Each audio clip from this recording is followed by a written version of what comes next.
And our guest is GraceAnn Walden, who's a food maven and regular on our program. Welcome back. I'm so happy to be here. I know. Good to see you again. A lot has happened. I said I wouldn't let you back on the program until they opened those 2 restaurants. Exactly. Embarcadero. Yes. And you actually did go down there. Well, I went down there because they're new and exciting, and I wanted to see them. I mean, he spent $20 million. Pat Coletto raised $20 million to build 2 restaurants across from Hills Brothers Coffee. On the waterfront. On the waterfront. Yes. By the arrow, by the Cupid arrow. Yeah, to the right of it. Just south of the ferry building. Exactly. Now, I go by there, and almost every time I've gone by there, it's filled. Packed, both of them are packed, and not just the. And regularly, it's been now maybe 6 to 7 weeks on a Saturday afternoon, packed. Right. Is it and they're because going to have outdoor dining as well pretty soon. Well, they're outside now. I don't know if they're. Oh, are they? They're outside. I don't know if they're having. Oh, I see. They're serving out there, but okay. Is it because they're popular? Is it because of the $20 million, or is it also because of the food? Well, it's even more. It's all that and more. And when we say more, it's a prominent chef. Jan Birnbaum, who is at Epic Roast House, and a prominent chef, Park Ulrich and Mark Franz from Farallon, who are at Water Bar. And it's Pat Coletto in a Pat Coletto designed place. He's designed, I know John King criticized the design, the architecture of it in the paper. Interior? Exterior, really. But they're made to look like water pumping stations. They're made to look like they've always been part of the waterfront landscape. Even though we don't have shipping anymore, at least they look like industrial buildings. And when you go inside, the light fixtures are like industrial light fixtures. I see. I wondered about that. Okay, now, the food. The food. Well, What are they trying to do in each one? Yeah, sure. One is seafood, and the other is all manner of meats, roasted and some grilled. And in the Water Bar, I want to say a proviso on this. I've only been to each one once. So it's obviously you cannot review a place on one visit. I went to the Water Bar with my friend Ron Owens for lunch, and we had oysters, and they had 10 different kinds of oysters, and they were a little expensive. They were $2.75 a piece, which is interesting because at the adjacent separate restaurant they're $1.75.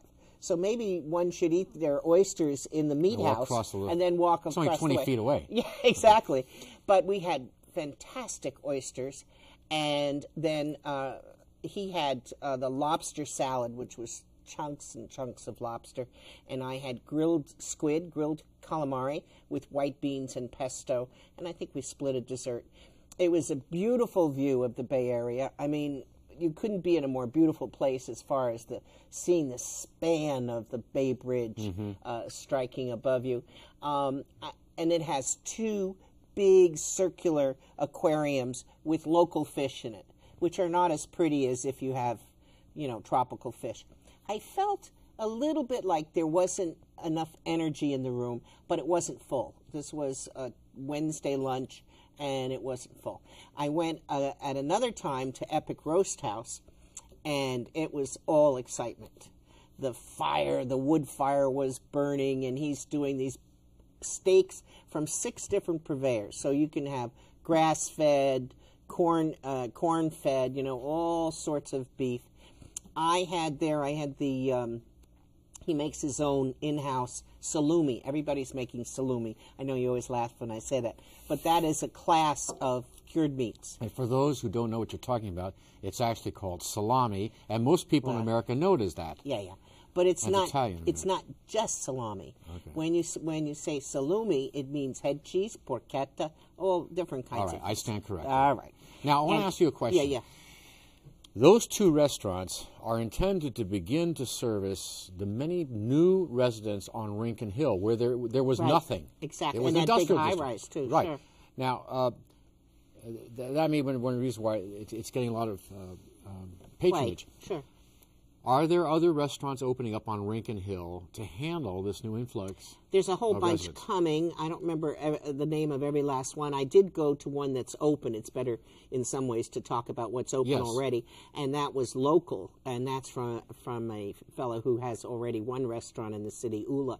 And I thought it was very nice. They had pizza, and the most interesting part to me was as part of the restaurant, there's a place that sells wine. It's a wine store, and the fellow who runs it, Mark Bright, became a master sommelier at the age of 21, which is just mind-blowing.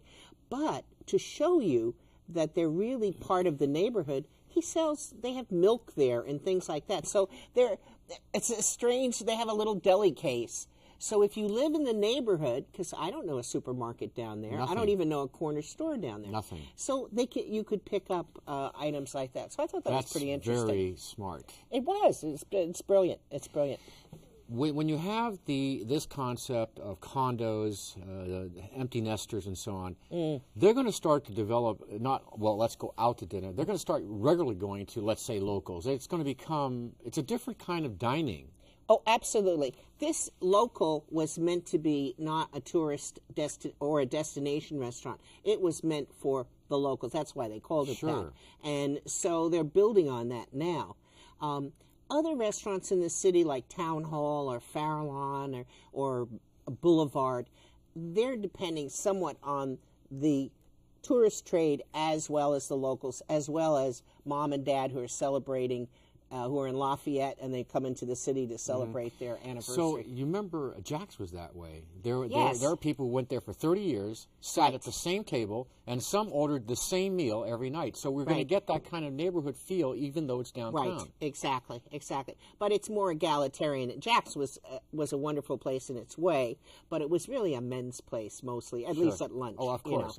It's fun. And there's several of them in the neighborhood. Oh, yeah. What else you got? Now you've really been wandering this time.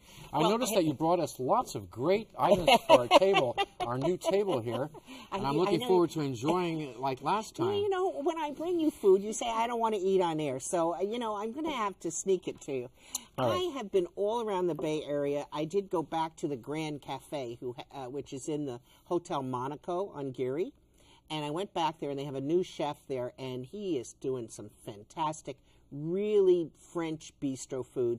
The price is right. Beautiful big room. The interior is beautiful. It is beautiful. So that was one thing that I did. And then I've been going out in the Bay Area, and one of my favorite new places is a woman chef who's been here about 7 years, Tanya Holland.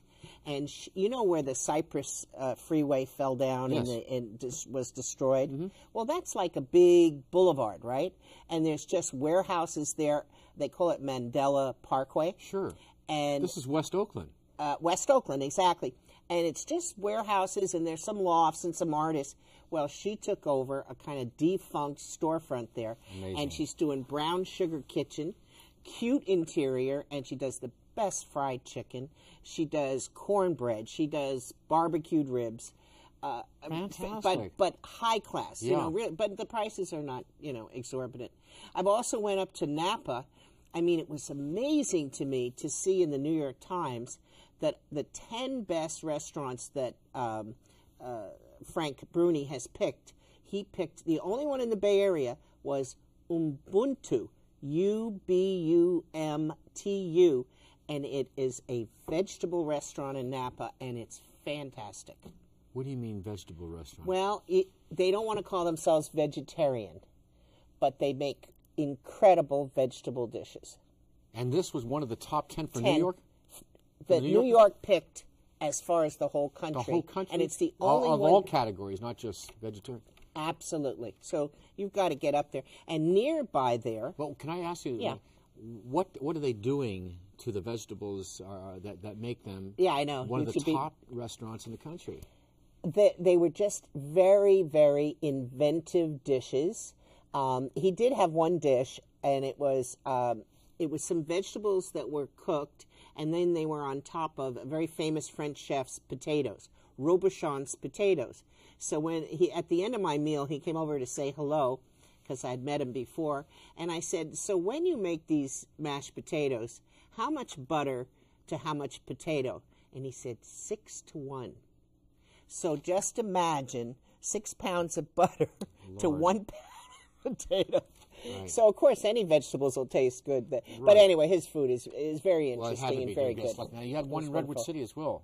Well, there's a place. I was going down to the peninsula because my newsletter goes out to people all over. Let's stop for a moment. Now, let's talk about it. So I want our viewers to know about this. You have a website, and you have a regular newsletter, and you have tours, and you're doing all kinds. In fact, you just had a tour today. Exhausting. I had 10-year-olds. In North Beach. You do a North Beach tour. Exactly.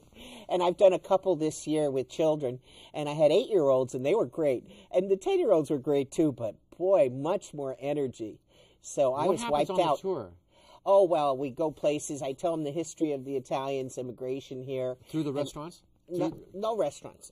Oh. I talk about the immigration. I take them to the church, the Italian cathedral. I take them to Liguria Bakery where they make the focaccia. Yes. And all the places we have little tastes. Now, and then, so how do they get to your website? What is it? So the website is GraceAnnWalden.net. But every month I put out a newsletter, and that's news about my tours and the restaurants I've been to. Yes. And so you need to sign up for that at this is my email, gaw@sbcglobal.net. Is that address at your website? Yeah. Okay. It is. I think the website would be easier. It's just GraceAnnWalden.net. They can get your address and get on your mailing list. So I was going down the peninsula because I was going to write a story about new places in San Jose and all these areas. And I'm driving down. I love to drive down El Camino because it's so interesting and you see new places. And out of the corner of my eye, I see the sign, Biscotteria. So I made an illegal U-turn, and I went and I stopped. And it's this cute little bakery. And it's a husband and wife, and they're making all kinds of biscotti. And they make cannoli on the weekend, and they're making focaccia. Where's this, Redwood City? It's on El Camino in Redwood City. In Redwood City. In Redwood City. And the cross street is Redwood City? No. Redwood City is the town. I see. I think it's a 2400 block. But it's called Biscotteria. And this is the cutest you people. You know biscotti and all the... Well, from my North Beach, and I grew up in an Italian neighborhood. Did you think? I thought it was fantastic. As good as North Beach? Absolutely. I think the cannoli were even better. Really? Yeah. I never told you that my mother and the family, the grandmother did not give the recipe for cannoli. This is the way it used to be. Is that true? Till she was on her deathbed. No one could get it, and now it's everywhere. But you could never get it because the secrets were kept within the family. Sure. But now you're saying that they're making. They're doing a good job down there. It's really nice to see. I mean, that's what people love about my North Beach tour is that they're family businesses. Yes. We go to Little City Meats today. I took the kids in there, and the grandfather. It's been there 70 years. Let's have you back a little quicker. I mean, there were a whole bunch of restaurants we didn't get to. Oh, all right? Heavens. So let's bring you back. All right. GraceAnn When Walden. are we going out to dinner? Yes. Okay. Let's do it. GraceAnnWalden.net. And we hope you enjoyed tonight's program, and we'll see you next time.